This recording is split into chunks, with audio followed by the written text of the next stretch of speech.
All right, I am Mikkel, and I'm not a chef, I'm not a forager, I'm not a businessman, none of that. What are you doing here? I don't know, man. They just emailed me, and now I'm here. No. I hold a master's in history and have spent my time in school studying the intersection of food and politics. So I'm probably going to tap into that today. And I also represent an organization called MAD. MAD is a non-profit organization from Copenhagen. It was founded by a chef called René Redzepi, the chef from restaurant Noma and all that. And MAD started out as annual symposiums back in 2011, and that was successful, that was fun. After a couple of years, the team felt that the time was right to start doing something instead of just talking about it, so to say, right? And since we share offices with the restaurant, with Noma, doing something about foraging was a low-hanging fruit. So we did that, and that's what I'm here to talk about, vildmad. Yes. Vildmad means wild food in Danish, by the way.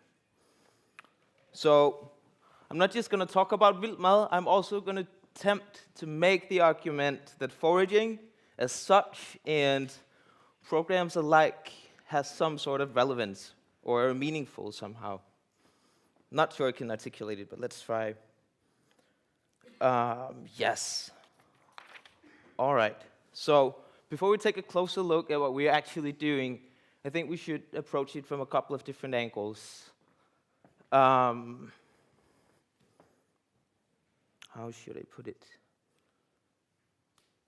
I guess at the first level, you could say that vildmad is an attempt to disseminate some of this knowledge and know-how that all of these Noma chefs have developed during the last decade or so. Basically, we've had a team of chefs who've spent their lives developing a new language or a new cuisine that's all based on time and place, as they say. And if you put that in other terms that I think are more precise, then you could say that they found a way to make larger ecosystems relevant when someone puts a plate in front of you. So that's that, and that's what we're trying to disseminate.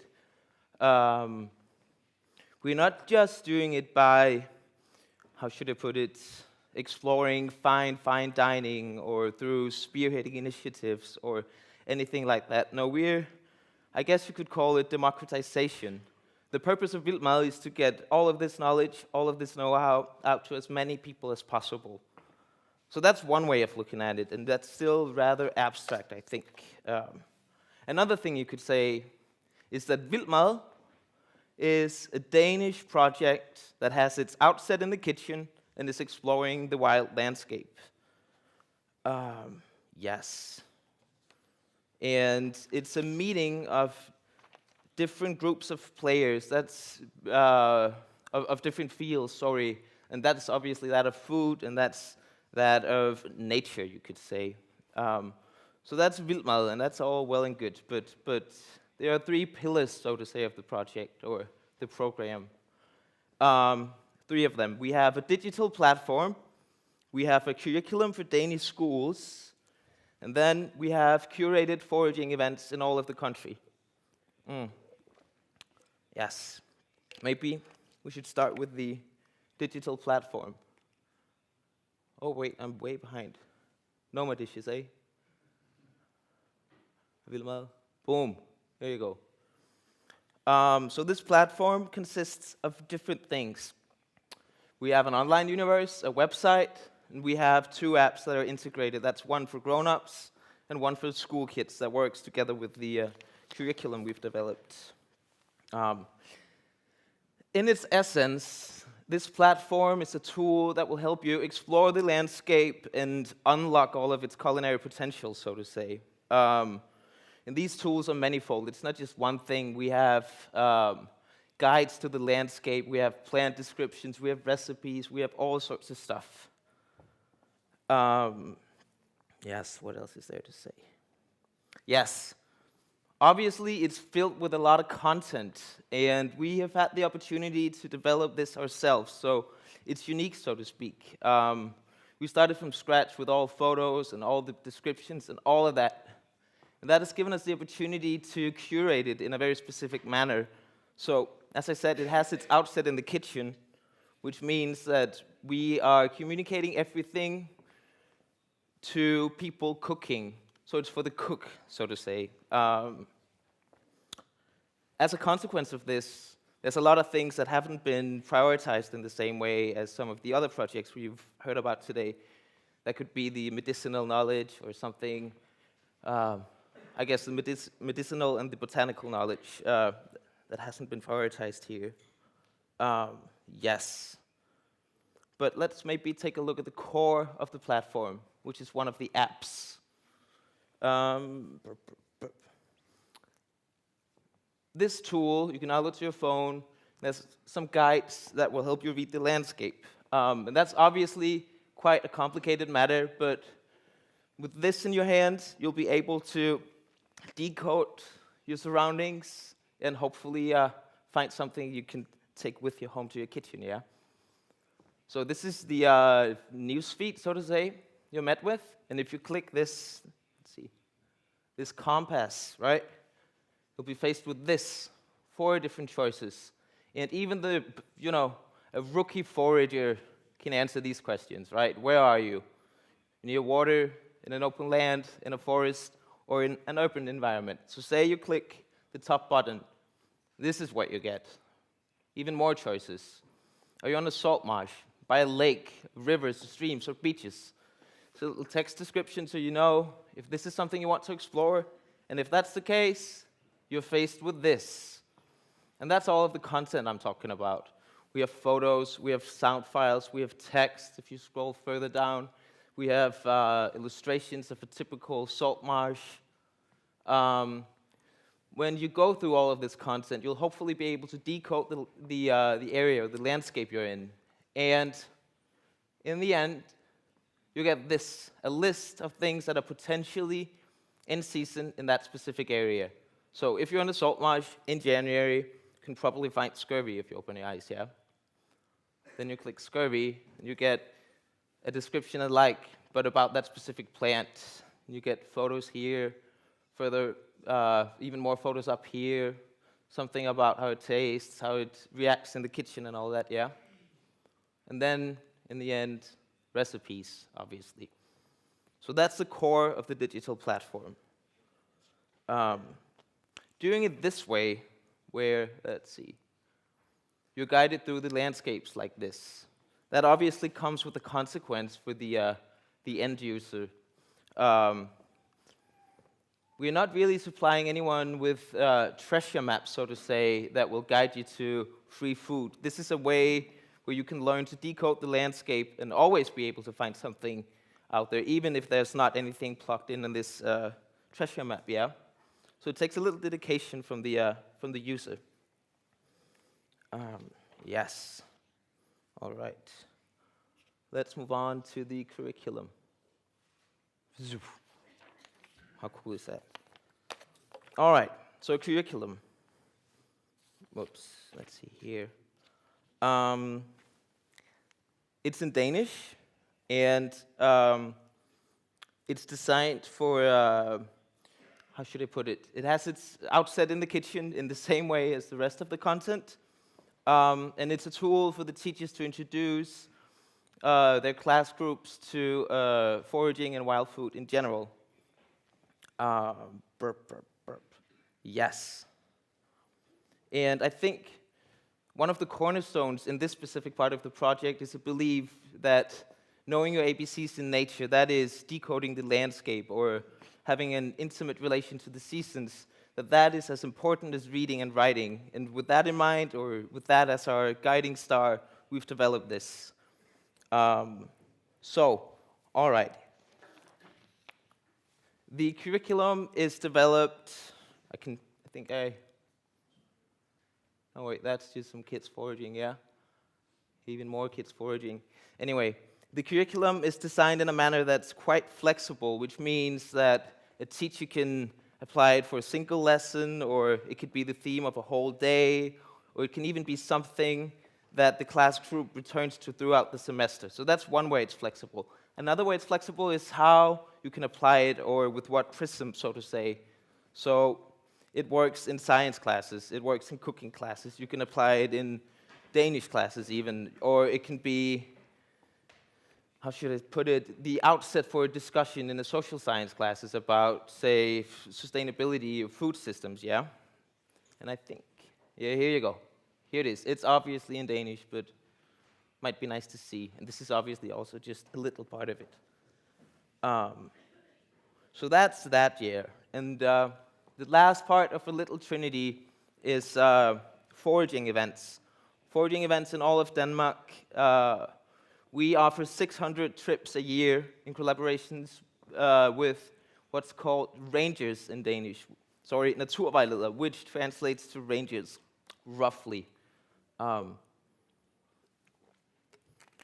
Some trips are including cooking classes, some are not, some are for kids, some are for grown-ups, some of them are free, some of them that are a bit more extensive, they had a little price, yeah. So that's that. Let's see. Yes, these rangers are quite an institution in Denmark. You see some of them here. I don't know if there's an equivalent down here, but it's like every Dane get to meet them at some point in their life. And when we reached out to them, 2 or 3 years ago, it was a similar setup. They had an annual conference, 300-400 people there. We showed up, we presented our vision or ideas for this project. My colleague was on stage talking, and then at some point, one of them raised their hand and asked a question. She said, "I'm so sorry, what are you doing here? How have you heard of us? What's the deal?" Yeah, and my buddy, my friend Mark, he was so puzzled that he tried to give them a compliment, but it didn't really turn out like that. He said, "You guys are just like the dentists. Everybody know about you." Obviously, he tried to articulate how important they are to Danish culture, but it came out as something that's painful and frightening. All right, so great start. We're working with 50 of them. The 50 of them that are the most interested in foraging and skilled, obviously. Let's see, that's some of them, more of them. During the development phase of this program, we offer them cooking classes. So they're not only capable of teaching people about what's edible out there and how to find it, can also teach you about how to cook with it. So that's nice. And essentially, this is a way for people to explore the landscape, to get more involved in a way. And if they're insecure about doing that only with a digital tool, here's another option, yeah. So that's the 3 pillars of the project. And I think this program differs from other foraging initiatives in a range of different ways, but mainly in 3 ways. As I've said a lot of times, I think it has its outset in the kitchen. So it's not just about taking a stroll in a forest, even though that has its value as well. It's about exploring the landscape with the purpose of learning how to apply or cook with all of these things sustainably at home. So one could say that the kitchen is the gateway to the landscape. Yes, another aspect is it sounds so highbrow, but it's interdisciplinary nature. We are a range of different people working together in this. We have the rangers, as I've talked about, who have unlocked the landscape for us. We have chefs who share all their know-how and all their recipes, and we have designers building tools that are curating all of this, and we have scientists who are sharing their knowledge about sustainability and what to do and not to do, and we have academics articulating the importance of this and helping us navigate the political landscape back home. So it's quite a diverse group, and I think that's reflected in all of the content. Even within the group of rangers, we have quite a diversity. Susanne, who you see right here, she works in rural Denmark, and she is spending all her time teaching cancer patients and single moms, or I guess what you could call people who are dealing with problems deriving from bigger structures. That's what she spends her time on, teaching them about nature. We have Mads, who's working in suburban Copenhagen, who is dedicating most of his time to teaching young immigrant kids about this landscape of ours, right? Or we have Mikkel, who sits down here, who founded a non-profit organization a few years ago, 5 or 6 or so, a foraging non-profit organization in Copenhagen, who really succeeded at, making this a popular thing back home, yeah? Yes.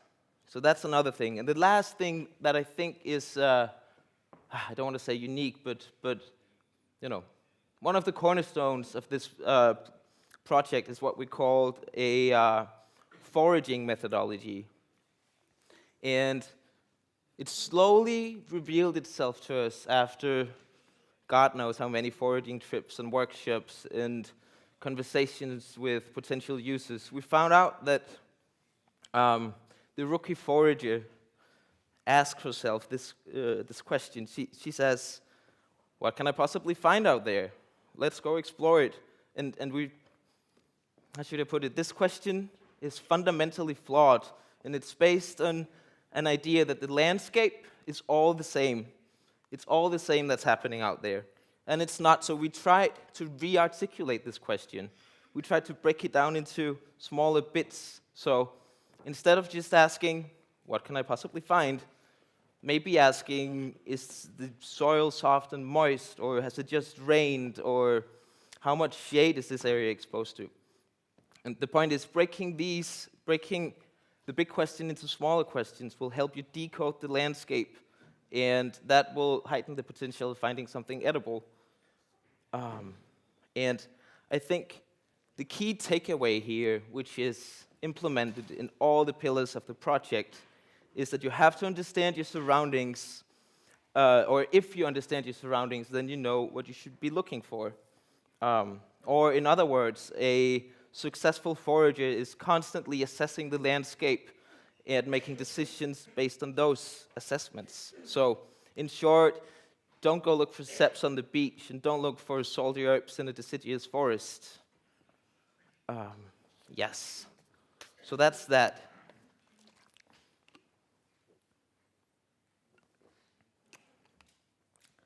I initially said that I would try to make the argument that foraging as such and vildmad and programs alike have their relevance, and I think I've gone through enough to be able to delve into this. So, why is all of this important? Not just vildmad, but also all of us sitting here. I think there's a lot of reasons, and I'm not sure I'm capable of articulating all of them. But maybe if we add some sort of structure to it, if we think about it as a hierarchy and start from the bottom, I think it makes sense. So, at face value, or without thinking too much about it, foraging is fun and it's delicious, It's hard to argue with that. I've tried, and I do it every day, I think. You can't really argue with it. And academics and scientists and all of them, they're all backing up. They're publishing research. Being in nature is just good for you. That's what they say. And I mean, I've never met anyone coming home from a stroll through a forest who is all grumpy. So that's that. But I don't think that's good enough. It's too simple. There are more layers. I think that the act of foraging and cooking with wild ingredients is the epicenter of much more profound and complex shock waves, so to say. We don't just have a good day on the beach and go home and enjoy a meal and then go to bed when we're foraging. We are negotiating with a mode of being that's tapping into things such as democracy and policy and equality and coexistence, be it with each other or with nature, yeah? So, foraging and eating what's in season is quite literally the act of creating or recreating the link between human beings and nature. But it's more profound than that. It's not just about creating a literal connection. It's an act that It's an act that sheds a little light on these production systems that we are so entangled in the 21st century. And I'm not going to go into that because I think we've all heard the story, right? Our food systems are based on harmful values, and the diversity of our diets is declining, and temperatures are rising. We're producing food in unsustainable ways. We're exploiting other human beings, other animals, and the land, and all of this, right? And to solve all of these problems, I think we need a multitude of solutions. And, there's no one-size-fits-all here, and it'll take hard work. So I guess what I'm trying to say is that foraging doesn't constitute this ultimate solutions to all of these problems we're facing today. But having a healthy relation to nature can be understood as a nexus between not only ecological sustainability and political sustainability and human health and political interaction. It's more than that. It can function as an entry point to all of these things that's wide open to most people. And I know it's getting a little abstract, but I think the thinking is quite simple. So, a successful democracy is one in which all the citizens care about the space they inhabit. And today, forests are felled and big ag is thriving because it's out of sight and it's out of mind. But if we can get kids and adults alike to think about food in a different way, think about food as something that's not related to farms that are far away, farms they've never visited, but to think about the green outside their window as food. Then I think the importance of the space we inhabit as citizens, or the importance of nature, is reinforced through not just foraging itself, but every act of eating. And I think that's important. You could say that caring about food and caring about nature increases not only the quantity, but the quality of every political engagement. So, to distill it, I can put it quite simply, good food doesn't just mean good democracy, but it can maybe even constitute a solution to partisan divisions. And that, I think, is pretty cool. So I think I'll leave it with that and show you yet another foraging film, yeah? Right? I don't know if no, I can't do that.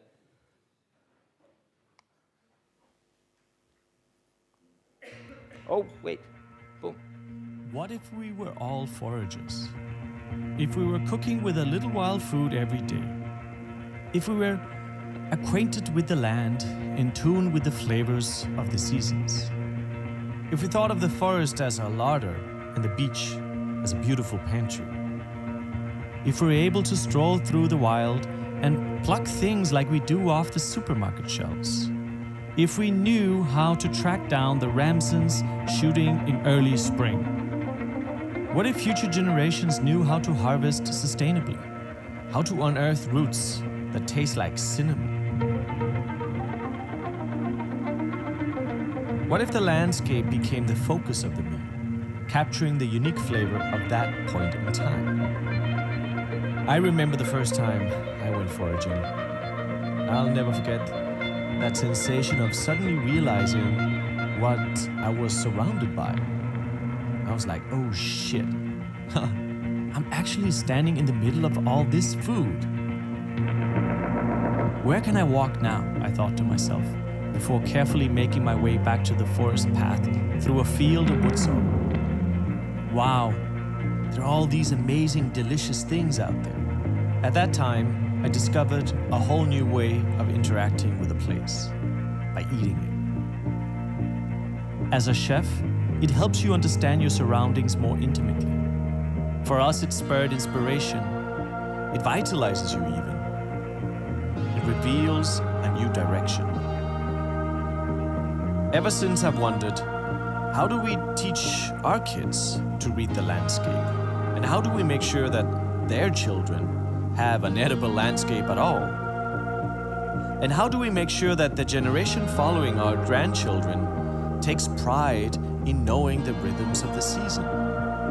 In passing on the understanding that the wild landscape is an endless bounty of flavors, something to take care of. Let's picture a world in which we all looked beyond the lines separating the wild, the urban, and the rural.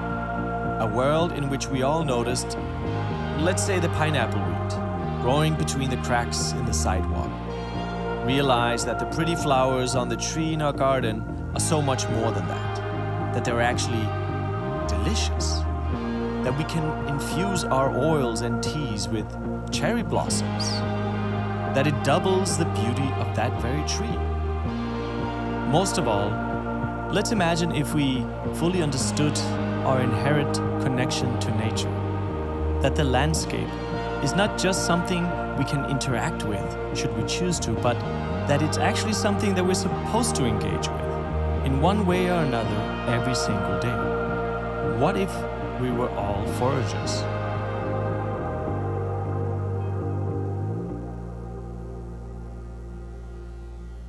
Thanks, guys.